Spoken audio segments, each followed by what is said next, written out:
Hello all and welcome back to Finominal UK. In today's video we're going to be carrying out a product review of the Artemis UK Select Fund, where initially we're just going to be taking a look at the fund manager's fact sheet before heading over to Finominal for the full fund analysis. So looking to the fact sheet, we can see it's quite a popular fund indeed, with just over 5 billion of AUM. We've got quite the track record as well to analyse, with a fund launch date as the 3rd of April 1998, and this fund is focused on UK equities. I do note this is quite a highly concentrated fund, investing in between 40 to 60 UK company shares, and they're also able to take short positions as well. They have no set bias around company size, and I note the fund manager's benchmark is as the FTSE All Share index, which, seeing as they invest in UK equities and no set bias around company size, seems like the most appropriate benchmark to choose. Let's look now to the share class we'll be basing this analysis off. I will be using the accumulation share class just because it's got the longest track record, but the analysis will remain the same across all other share classes shown, just a note.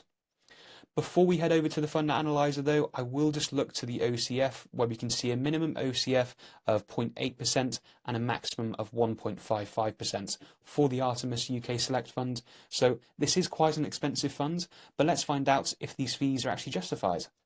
So looking to the fund analyzer within Finominal, as mentioned, I've selected the FTSE All Share index as the benchmark, where we can see this fund has considerably outperformed its benchmark. And it's done this at a CAGR of 9.7% versus the benchmark's 5.4%, and at an equal volatility at 16.9% versus the same for the benchmark. So in turn, this has generated a higher Sharpe ratio for the Artemis UK Select Fund of 0.41 versus the benchmark's 0.16. Looking at the current holdings, so as mentioned, it is quite a highly concentrated fund, currently holding 51 companies. But looking now to asset classes and markets, as we'd expect, a majority in equities with risk-based asset allocation, 60% within the FTSE 100 index. In regards to the top 10 stocks, so looking at Barclays, Standard & Chartered, Rolls-Royce, NatWest, Lloyds Bank, so a lot of financial companies I'm seeing here. So let's see how this carries over to sectors. And we're seeing quite a strong overweight in financials indeed. Nearly half of this fund is actually within financials, and we're also seeing overweights in industrials as well as consumer discretionary, and underweights in consumer staples and healthcare. But prominent under and overweight figures that we're seeing here is to be expected when analysing funds that are so concentrated against an index anyway. But let's head over now to alpha and factor exposures, initially looking at this fund's characteristic rankings against its benchmark, where we can see on a rankings basis this fund does outrank the benchmark on both valuations and growth perspective. So overall, another tick in the box for this fund. Where now let's look to return-based factor exposures. Looking at the asset class exposures, overall we're seeing consistent positive exposure to the FTSE 100 index. The reason why I note that is because the fund manager does note they're able to take short positions, but in practice they've actually only got just over 1% allocated to short positions, and we're seeing that for trades here as well. So basically what I'm trying to get at, we're not seeing that short functionality used very much, is what I'm saying. Let's look now to equity factor exposures, and overall there doesn't seem to be a consistent equity factor exposure that I'm seeing here. And looking at the risk sources, mainly attributed from the FTSE 100 index, but where we have seen heightened periods of equity factor risk sources, this can just mainly be attributed again to where the fund is so highly concentrated.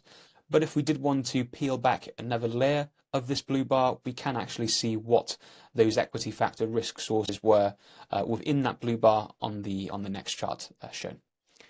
But I am going to head over now to alpha attribution, where we can see cumulative alpha over the last nearly 20 years has been just over 200% for this fund, with an alpha consistency of 12 over the last 19 years. So we can quite comfortably say this fund has generated alpha, and a cumulative alpha has been 200% over the last 20 years. We can see year-on-year alpha shown here, but if we actually look to the cumulative return contribution, overall, we're seeing that cumulative return contribution of alpha from 2013 to present day. So great to see, of course. Now let's move over to risk. We can look at look-through analysis where, as mentioned, we're seeing those majority holdings in financials, those names you'd expect to see like Barclays, Standard Chartered, NatWest and Lloyds and such. Let's look now to drawdown analysis and stress testing. So as we saw at the start, it does have quite a very similar amount of volatility as its benchmark for this fund, and we're seeing this portrayed here as well. So great to see. Going to head over now to fee reduction and peers, where let's see how this fund actually compares against cheaper peers. So I'm going to select the SEI UK Equity Funds. I'll also select the Russell Investments UK Equity Fund and that 91 UK Special Situations Fund. Let's see how this compares against those peers selected.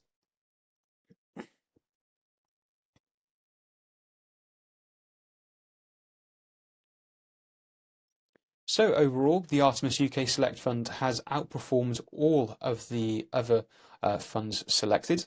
Let's head over to the statistics tab for a deeper look. So whilst this has outperformed, this has done it at a much higher fee in comparison to the other funds, though we do note still quite expensive funds as well, 0.72% for that Russell Investments and 91 fund, especially with one of the share classes only being 0.8%, so relatively similar fees for some of the other share classes anyway. Let's look at CAGRs. I mentioned the Artemis one is higher, though this has done it at a much higher volatility in comparison to the other funds, though similar to that 91 UK Special Situations Fund. One of the higher max drawdowns, though not as high as, again, that 91 UK Special Situations Funds. And if we have a look at the Sharpe ratio, okay, we're not seeing the highest Sharpe ratio either, but also not the lowest. Again, that 91 UK Special Situation one being the lowest there. But overall, to conclude my analysis for this Artemis UK Select Fund, overall we're looking at quite a strong fund, I would say. It's generated consistently positive returns. This is quite a volatile fund though, and quite an adventurous fund, so that's of course to be noted. But overall, my analysis suggests that the fund manager is delivering alpha and its fee is justified. So that brings me to the end of this fund analysis video. I do hope you found it helpful and informative. And again, if there are any funds or portfolios you would like me to analyse, please leave them in the comments and like and subscribe, and we'll see you in the next one. Thanks all.